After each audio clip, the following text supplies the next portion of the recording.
رہے گا نہ چمن رہ جائے گا بس رسول اللہ کا دین حسن رہ جائے گا اول تو آخر برابر آ جائے بس رسول دین حسن رہ جائے گا نام شاہ جہاں مٹ جائیں گے لیکن نام شاہ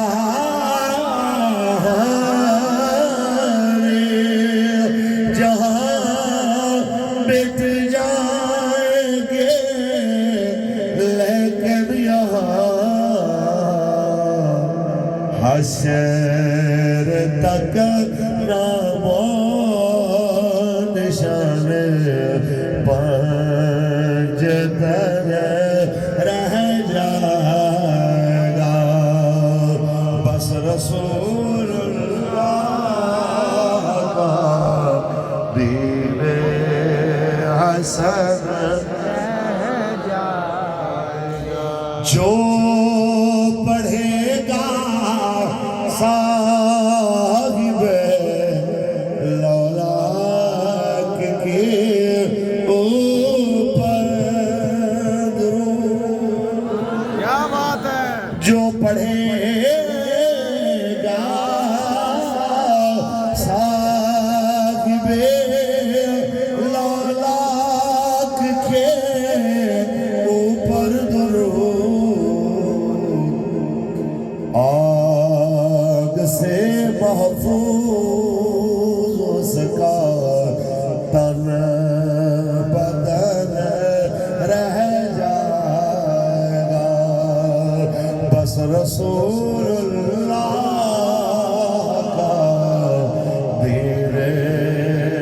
حسن رہ جائے گا سب فنا ہو جائیں گے کافی ولیکن حشر تک یہ کلام مراد آباد کے مفتی کا لکھا ہوا ہے یہ اس استاد کا لکھا ہوا ہے جو انگریز کے زمانے میں اسی طرح نبی رحمت کی حدیث ہے رسول اللہ کا دین بچوں کو پڑھاتا تھا جس طرح علامہ غلام علی اکبر صاحب رسول اللہ کا دین لوگوں کو پڑھا رہے ہیں اور دن کو لوگوں کو رسول اللہ کی حدیثیں سناتا تھا رات کو جہاد کے لیے پہرا بھی دیتا تھا انگریز کے خلاف بہادر آئی نے اپنا کردار بھی ادا کرتا تھا انگریز نے اس جرم کے اندر جب آپ کو گرفتار کیا ساری رات سید کے سیدھے کے اوپر گرم استریاں کر کے جب لگاتے ہیں کولے والی استری بالکل گرم کر کے جب سیدھے پہ رکھ کے اٹھاتے ہیں تو ماس اتر جاتا نمک مرچوں کے جناب اعلیٰ ہاتھ بھر کے بک بھر کے مٹھیاں بھر کے زخموں کے اوپر ملی جاتی ہے اور پاؤں کے اوپر ہاتھوں کے اوپر حتیٰ کہ بدن کا ایک ایک حصہ جلایا جاتا ہے پھر کہتے ہیں بتاؤ مخبری کرو تیرے ساتھ اور کون کون ہے آپ کہتے ہیں تمہیں پتہ ہے میں حسین کریم کا نوکر ہوں اور حسین کے نوکر غدار ہیں تمہیں پتہ ہے میں حسین کریم کا نوکر ہوں میں سید بھی ہوں میں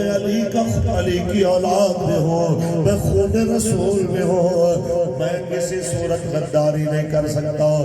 تنگ آ کے انگریز کہتے ہیں بس اس کو صبح پھانسی دی جائے حیران ہوئی دنیا جب دیکھنے کے لیے ہزاروں کا اجتماع جب سید کو سولی چڑھانے کے لیے مراد آباد کے چوک کی طرف لے جا رہے ہیں انگریزی فوجوں کے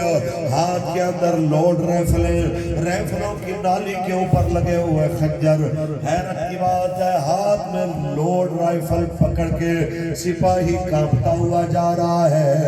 اور جو پھانسی کے پھندے کی طرف جا رہا ہے وہ پہلوانوں کی طرح ٹہلتا ہوا نبی پاک کی نعت پڑھتا جا رہا ہے کہ سب فنا